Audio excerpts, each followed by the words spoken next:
Muy buenas. En los próximos artículos estudiaremos la Ley General Presupuestaria, la Ley 47/2003 de 26 de noviembre. Esta ley suele dar bastantes quebraderos de cabeza y, sobre todo, muchas preguntas surgen en las modificaciones presupuestarias. En estos artículos concretos iremos poco a poco y desgranándolos para que nos quede completamente claro para nuestra oposición. Sí que es verdad que no vamos a ver todos los artículos de la ley porque nos vamos a centrar en los necesarios para superar nuestra prueba de oposición de administrativo de la Administración General del Estado. Como siempre, y para empezar una ley nueva, vamos a ver a quién va dirigida. Lo primero que nos encontramos es el título 1, que nos habla del ámbito de aplicación y la hacienda estatal. Dentro de este título 1 tenemos el artículo 1, que su título es objeto. Vale, y tiene 5 apartados claramente diferenciados. Fijaros. 1. La regulación del régimen presupuestario. 2. La regulación económico-financiera. La de contabilidad, la regulación de la intervención y el control financiero estatal. Vale, ya tenemos los 5 apartados claramente diferenciados de los que va a tratar esta ley.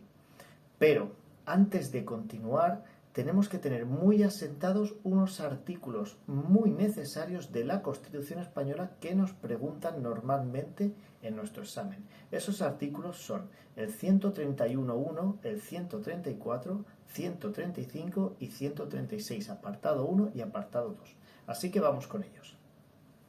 Vale, pues vamos con el repaso de la Constitución.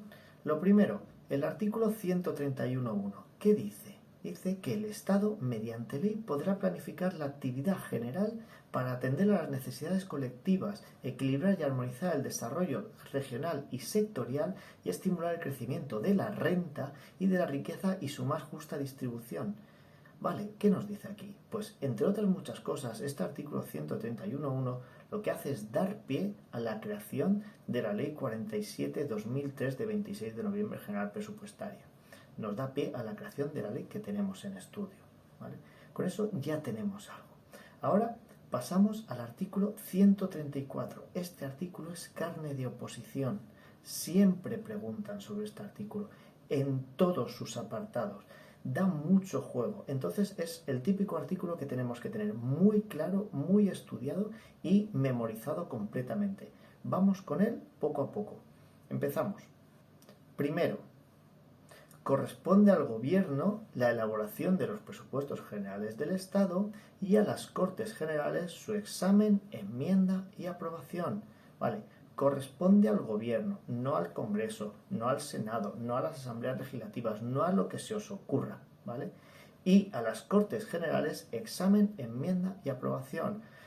Os lo van a cambiar como quieran, van a eliminar alguna palabra de examen, enmienda o aprobación, van a cambiarla por otra, examen, enmienda y confirmación, no van a poner las Cortes, van a poner el Congreso de los Diputados. O sea, con esta primera parte de este artículo 134 juegan muchísimo. Así que, clarísimo, Gobierno, elaboración de los presupuestos generales del Estado, Cortes Generales, examen, enmienda y aprobación. Lo he visto en muchos exámenes. Apartado 2. Los presupuestos generales del Estado tienen carácter anual y en él se incluirá la totalidad de los ingresos y los gastos del sector público estatal. Claro, aquí en la Constitución nos dice que tiene carácter anual. ¿Qué significa esto? Que empieza el 1 de enero del año que corresponda y termina el 31 del 12 del año que corresponda, siempre y cuando no ocurra nada raro. Pero si vamos estudiando otras leyes presupuestarias nos damos cuenta que el presupuesto se elabora en el año -1. Se ejecuta en el año 0 y además luego hay un control sobre él en el año +1 y +2 por la intervención y por el Tribunal de Cuentas. Ya tenemos 4 años del presupuesto y además el presupuesto tiene una visión plurianual, que esto lo vamos a ver en la Ley 47, que es a 3 años vista. Claro, ¿cómo nos van a liar? Nos van a liar, pues en este segundo apartado del artículo 134 nos van a decir, pues el presupuesto tiene carácter plurianual. No, tiene carácter anual, ¿vale? Si nos hablan de la plurianualidad, nos vamos a la Ley 47 y a su vista media con 3 años, ¿vale? Ojo con este segundo apartado que también lo preguntan mucho. Carácter anual y la totalidad de ingresos y gastos del sector público estatal, ¿vale? Apartado tercero de este artículo 134. El Gobierno deberá presentar los presupuestos del Estado antes de los 3 meses anteriores a la finalización del año. Vale, 3 meses antes. Constitución. ¿Qué dice el artículo 37 de la Ley 47 de 2003? Que el proyecto de la Ley de Presupuestos Generales del Estado, integrado con su articulado, sus anexos, el estado de ingresos y el estado de gastos, conforme a la desagregación de los artículos 40 y 41, tiene que presentarse antes del 1 de octubre del año al que se refiera. Ya tienen dos normativas con las que jugar. La Constitución, 3 meses antes, la Ley 47, antes del 1 de octubre. ¿Qué pasa? Que depende con la que nos estén preguntando, nos la van a intentar colar. No, según la Constitución, ¿cuándo hay que presentar los presupuestos? Solo una de las respuestas va a ser 3 meses antes, pero las otras van a ir relacionadas con antes del 1 de noviembre, antes del 31 de octubre, antes tal. La otra forma de preguntar es, según la Ley 47 de 2003, ¿cuándo hay que presentar los presupuestos? Solo una de las respuestas, por supuesto, va a ser la correcta, que va a ser antes del día 1 de octubre, pero van a jugar antes del día 30 de septiembre, 2 meses antes. O sea, no van a poner dos respuestas correctas, una referida a Constitución y una referida a la Ley 47, porque se puede impugnar la pregunta, pero sí que van a intentar jugar con nuestro cerebro para liarnos en la respuesta, ¿vale? Así que lo primero que tenemos que tener claro es desde dónde nos están preguntando. ¿Nos hablan de la Constitución? 3 meses antes. ¿Nos hablan de la Ley 47? Antes del 1 de octubre, ¿vale? Cuarto apartado de este artículo. Si la ley de presupuestos no se aprobara antes del primer día del ejercicio económico correspondiente, se consideran automáticamente prorrogados los del ejercicio anterior hasta la aprobación de los nuevos. Fácil, lo que nos pone la Constitución. Oye, por lo que sea, nos han aprobado los presupuestos, bueno, algo que conocemos de estos años anteriores, ¿vale? Automáticamente prorrogados hasta que se aprueben. Bien. ¿Qué nos dice el artículo 38 de la Ley 47? Lo primero, hasta que se aprueben. Y además, que se publiquen en el BOE. Aquí amplía la Ley 47. Y no se prorrogarán las partidas presupuestarias que se extingan en el mismo año. Ampliaremos un poquito más de este tema cuando sea necesario. Cuando sea necesario, no, cuando vayamos a la Ley 47 en los próximos vídeos. Básicamente se refiere, para hacerlo muy sencillo, si hay una partida presupuestaria, por ejemplo, del Ministerio de Fomento, ¿vale?, que es la creación de una carretera que va entre dos pueblos, y se ha ejecutado completamente en el año en el que corresponde, pero al finalizar el año no se ha aprobado el presupuesto y se ha prorrogado el año siguiente, ¿qué ocurre con esa partida presupuestaria inicial que era para ejecutar una carretera que ya se ha hecho? Simplemente no ocurre nada. Como era algo concreto y algo con una finalidad y ya se ha hecho en el año anterior, para este año nuevo que se han prorrogado los presupuestos, lo que es la partida como tal desaparece. Lo que no desaparece es el dinero. El dinero se mantiene, porque una de las condiciones que nos dice aquí la Constitución es que se prorrogará sin alteración de la cuantía total. Perdón, la Constitución no, lo dice la Ley 47. Sin alteración de la cuantía total. Vale, ya no tiene una finalidad ese dinero, pero ese dinero está ahí. Ya veremos en qué se ejecuta. Luego, quinto, aprobados los presupuestos generales del Estado, el gobierno, que es el que los ha hecho, podrá presentar proyectos de ley que impliquen aumento del gasto público o disminución de ingresos en el ejercicio presupuestario. Como es el gobierno, hace proyectos de ley, o sea, presenta proyectos de ley. Aumento de gastos, disminución de ingresos. ¿Cómo no la van a jugar con esta pregunta? Pues no lo van a poner al revés. Aumento de ingresos, disminución de gastos, como ellos quieran, ¿vale? La otra parte está en el punto sexto, que dice: toda proposición o enmienda que suponga un aumento de créditos o una disminución de ingresos requerirá la conformidad del gobierno. Ojo, la diferencia de estos dos apartados del artículo 134. Si lo hace el propio gobierno es un proyecto de ley, pero si lo hace algún partido político que no está en el gobierno es una proposición o una enmienda y requiere la aprobación del gobierno para su tramitación, ¿vale? Pero sobre todo es aumento de gastos y disminución de ingresos. Aumento de créditos, disminución de ingresos, ¿vale? Claro, siguiendo con esto, se refiere a que es el gobierno, no es las Cortes, no es el Congreso, no es el Senado, no es quien se os ocurra, es el gobierno quien tiene que aprobar esa proposición o esa enmienda. Ya en el apartado séptimo del artículo 134 es que la ley General de Presupuesto, la Ley General Presupuestaria, no puede crear tributos. Esa es una pregunta tal cual. Ha caído muchas veces. ¿La Ley General Presupuestaria puede crear tributos? No, no puede, pero una ley sí que podrá modificarlos cuando una ley sustantiva así lo prevea. Y este es el típico juego que también tienen con el artículo 134. ¿La Ley General Presupuestaria puede crear tributos? Sí, porque una ley sustantiva así lo prevé. No, crear no, modificar sí, ¿vale? Creo que ya hemos repasado suficiente este artículo 134 y ver dónde nos la pueden jugar en el examen. Ahora vamos con el artículo 135. El artículo 135 sufrió una modificación el 27 de septiembre del 2011, una gran modificación para el tema económico y para el tema de Hacienda. Aquí vamos a resumir un poco. En el apartado 1 nos dice que todas las administraciones públicas adecuarán sus presupuestos al principio de estabilidad presupuestaria. Vale, estabilidad presupuestaria, que intenten no tener déficit, básicamente, que siempre se intenten o en cero o en superávit. Lo segundo es que el Estado y las comunidades autónomas no podrán incurrir en déficit estructural que supere unos márgenes establecidos.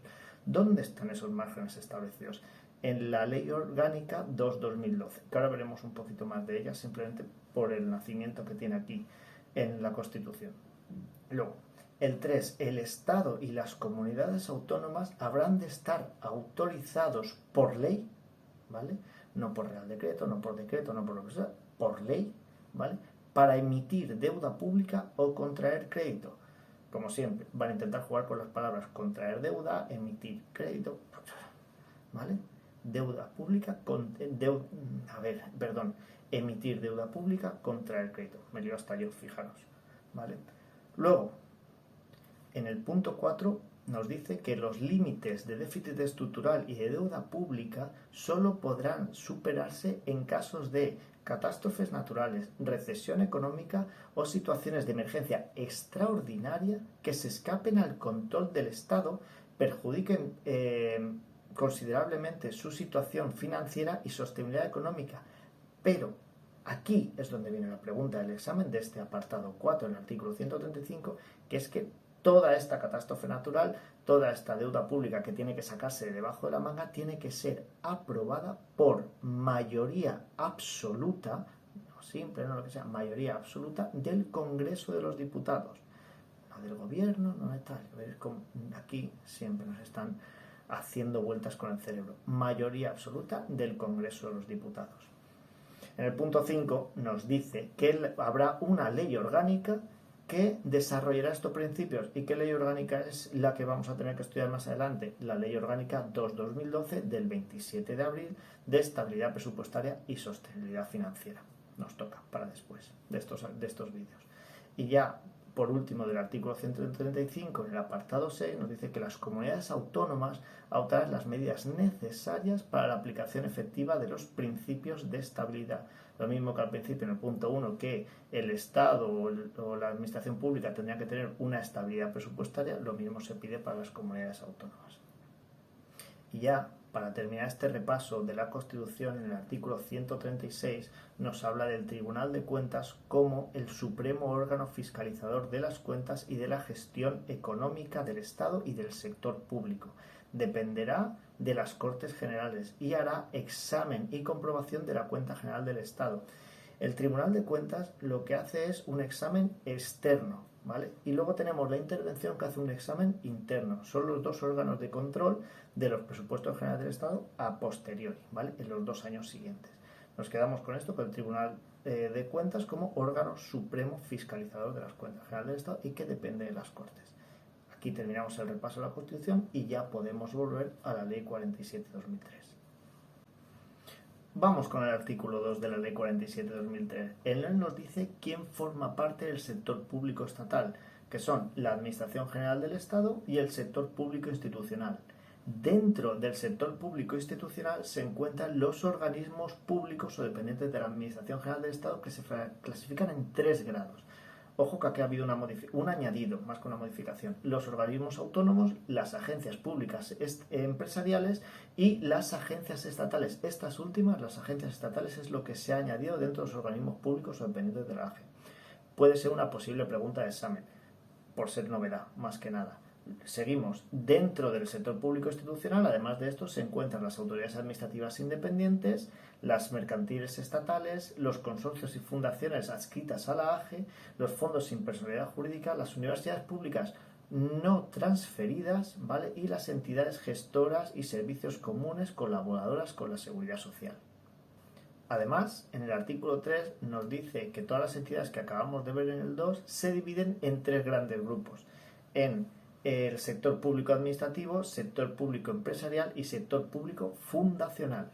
En el apartado 4 de este artículo 2 nos dice que el régimen jurídico, económico y financiero se va a regir por esta ley, salvo salvedades. No lo veo muy necesario para nuestro examen, pero por si acaso echarle un vistazo a esas salvedades que hay ahí. En el artículo 5 y hasta el 25 comienza la hacienda pública estatal. Estos artículos no son completamente necesarios para nuestro examen, así que vamos a pasar de puntillas o por titulares sobre algunas cosas que veo necesarias que tenemos que saber, pero no sobre todo. Vamos con ello. Me voy a quedar con unas simples líneas que os voy a ir anotando. El primero de ellos: la hacienda pública estatal está constituida por los derechos y obligaciones de contenido económico de la titularidad que corresponde a la AGE y a sus organismos autónomos. El segundo es que los derechos de la hacienda pública estatal son de naturaleza pública, como pueden ser los tributos o otros derechos reconocidos que tiene la AGE, y además de naturaleza privada. Se me pasaba, la hacienda pública estatal, por supuesto, corresponde al Ministerio de Hacienda. En el 9.2 tenemos el detalle curioso de cómo se cobran los tributos, ¿vale? Fijaros, si hay varias entidades que tienen que cobrar tributos, hay prioridades. Si es un organismo autónomo que tiene tributos para cobrar y además también lo tiene la AGE sobre la misma entidad, la AGE, la Administración General del Estado, cobra primero. Si es un organismo autónomo el que tiene que cobrar tributos y también la Seguridad Social cobra primeros. Pero si es la Administración General del Estado y también la Seguridad Social, como tienen ese, digamos, escalón de superior, escalón por encima a la hora de cobrar tributos, pero como son los dos, van a prorrata en la cobra de tributos. En el artículo 15 y 25 tenemos lo que son la prescripción de los derechos contra la hacienda pública estatal. Esa prescripción es de 4 años. 4 años para reconocer o liquidar créditos o 4 años para el cobro de créditos. Básicamente es 4 años para que Hacienda nos cobre algo a nosotros, o sea que pasado un plazo de 4 años ya no nos puede pedir dinero, o al revés, que la Hacienda Pública le tengamos nosotros que pedir algo de dinero y si han pasado 4 años ya no podemos pedírselo. Por complementar un poco más, en el 17 tenemos los intereses de demora, ¿vale? Nada, los intereses de demora vienen cada año en la Ley de Presupuestos Generales del Estado y es algo que sabemos, que primero para pagar tributos nos dan un pago voluntario en el que, bueno, pues se ingresa, se transfiere, como queráis, se paga a la Hacienda Pública Estatal. ¿Que no se ha hecho dentro de ese pago voluntario? Pues a partir del día siguiente de la finalización, o sea, a partir del día siguiente del vencimiento, comienzan los intereses de demora. Como repito, están en la Ley de Presupuestos Generales del Estado de cada año. En el artículo 16, es una cosa también bastante curiosa, están las liquidaciones en las que la Hacienda Pública Estatal, lo que es el Ministerio de Hacienda, cancelará porque el importe es demasiado bajo para reclamarlo. O sea, que le va a resultar más caro intentar reclamar lo que le debes, ya sea por la carta, ya sea por mail, ya sea por los funcionarios que tiene que poner en movimiento, que el dinero que tiene que recoger. Ese importe estaba fijado en una deuda inferior a 3 euros. O sea, por debajo de 3 euros, lo que es el Ministerio de Hacienda cancelará las deudas que tienes con él, porque no le sale rentable ponerte a buscarte por menos de 3 euros. Es una cantidad que así se ha establecido. Con esto ya ponemos fin a los primeros artículos de la Ley 47/2003 General Presupuestaria. Hemos visto desde el 1 al 25 haciendo un repaso por la Constitución. En los siguientes continuamos, que ya empezaremos con el título 2 que nos habla ya de los presupuestos generales del Estado. Nos vemos en el siguiente vídeo. Hasta luego.